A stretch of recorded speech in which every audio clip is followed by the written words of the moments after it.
What's going on, guys? So, as you may or may not know, every single human that's ever been born has been born on planet Earth.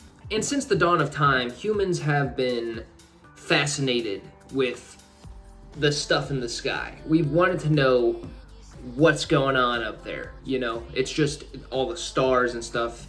It can be traced back thousands and thousands of years with the Greeks and the ancient Egyptians. We've always had, as a species, a fascination with astrology and just stuff out there. Since the dawn of that, many discoveries have been made. We've figured out some stuff over time. One of those things that we've discovered is that there's more planets in our solar system than just Earth. Crazy.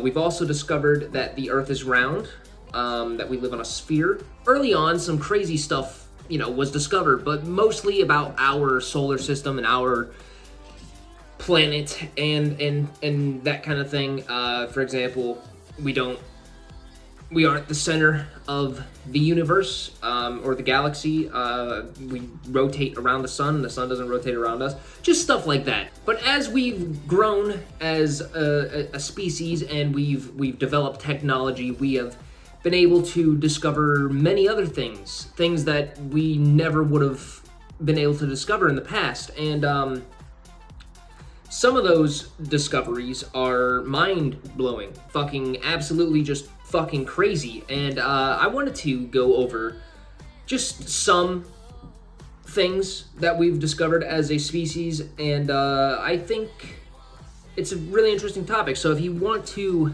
see more videos like this, or you like this video, go ahead and drop a like, subscribe, and hit those notification bells, and yeah, we will just start going. So one kind of crazy discovery we've made as a species is the existence of black holes. It's a relatively new discovery. The first one was discovered in 1971, and it is called Cygnus X1. That's according to Wikipedia.com.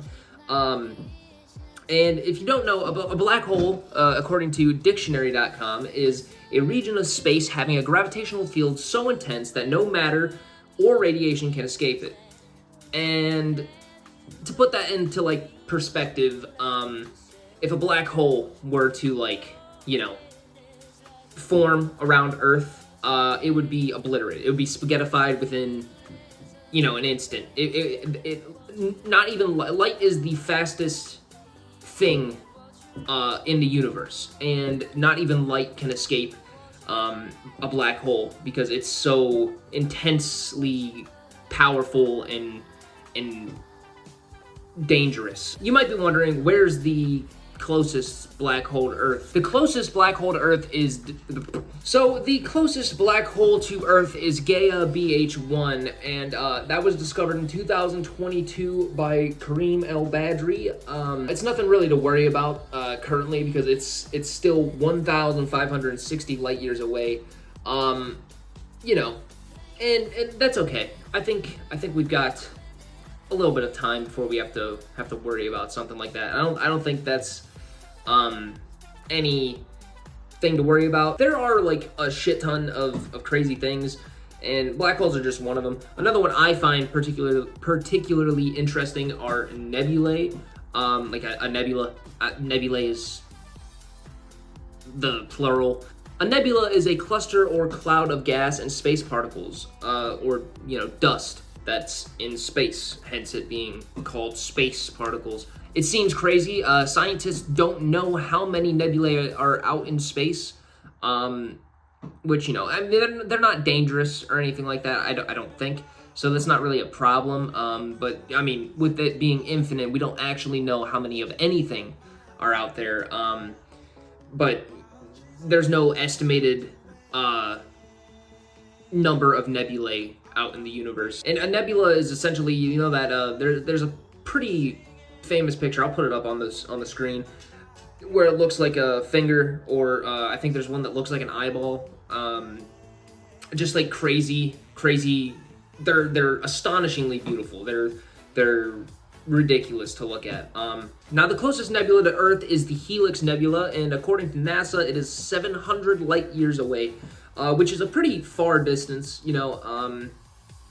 but, I think that's the one that is the finger. It's a pretty crazy thing, a nebula is. Now, we also have supernovas, or supernovae, or, supernova. A supernova is when a star completely explodes and it gives off a massive amount of energy. They are crazy. They look insane. It's weird to think that, they exist because of how absurd they look. But they're out there. They are real. Supernovas happen. It's essentially when a star explodes. That's what it is. Supernova aren't typically they're not like a really common thing. It's estimated that a few happen every century, and that's according to NASA. But when they do happen, I think, if I'm not mistaken, there was or there's going to be one relatively soon, and you'll be able to see in the night, you'll be able to see in the night like it's daytime, is how crazy bright and explosive they are, which is really fascinating, because they could be thousands of light years away, but if they explode and they're that bright, I don't know, it's just a weird thing to kind of wrap your head around. Now, there's a ton of stuff like this in space, a ton of phenomenon that happen like this in space all the time.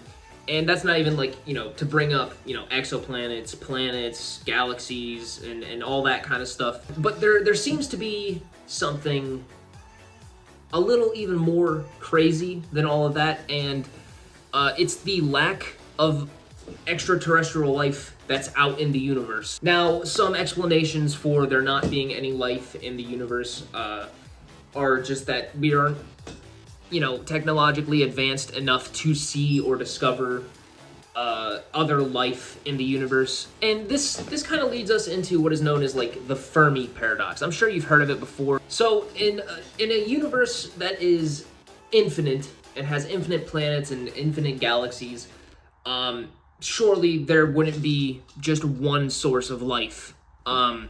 However, the sheer lack of proof of any other extraterrestrial life is essentially what the Fermi paradox is.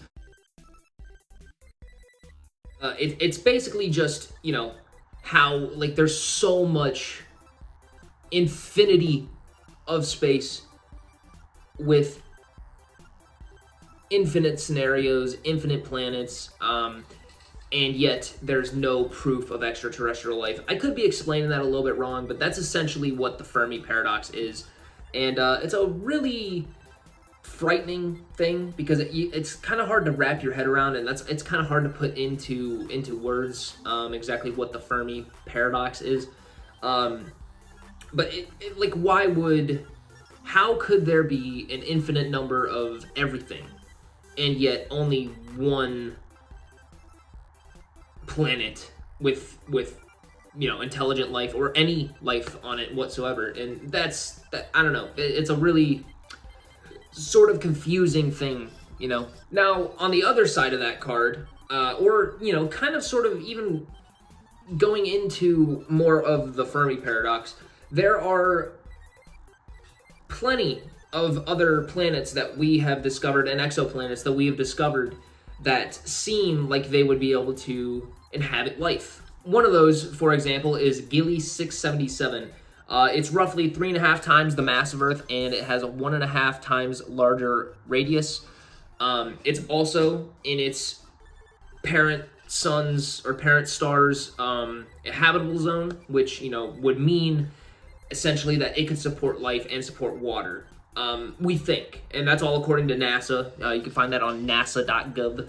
Gilly 677 was discovered in 2011 by a European observatory, and while it isn't known that, whether or not it actually has life or water on it, it falls in that, Goldilocks zone where it could sustain life and water.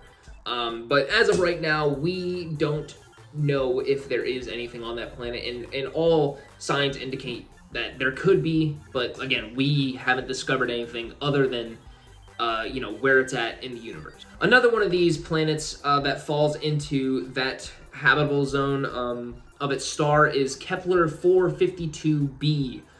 It's very similar in size to Gliese 677, but this planet has a rotational period similar to Earth. So essentially, it's rotation around the sun like a whole year. It's 384 days and Earth's 365. So I mean, very similar in that sense. And there's a shit ton of other planets like this, exoplanets, whatever you want to call them, that are in their habitable zones, which it just makes it sort of strange that we haven't discovered any life on any of those planets. But we have life here. So it's a weird sort of thing, you know? But yeah, that's just essentially some of the stuff I wanted to talk about. I really find space stuff to be interesting, just because, we don't know enough about it, and we're going to constantly be learning about space, and those are just some of the things I wanted to talk about personally. Yeah, I kind of wrote a script for this one, just gathered up all my information, so all my sources will be down in the description below. But yeah, that's going to be it for this video. I got a new chair. It's kind of squeaky. I don't know. I'll have to put some fucking WD-40 or some shit on it so it's not too loud. But yeah, if you guys did enjoy this video, drop a like, subscribe if you're new, and yeah, that's gonna be it, dude. So I'll catch you in the next one. Ah.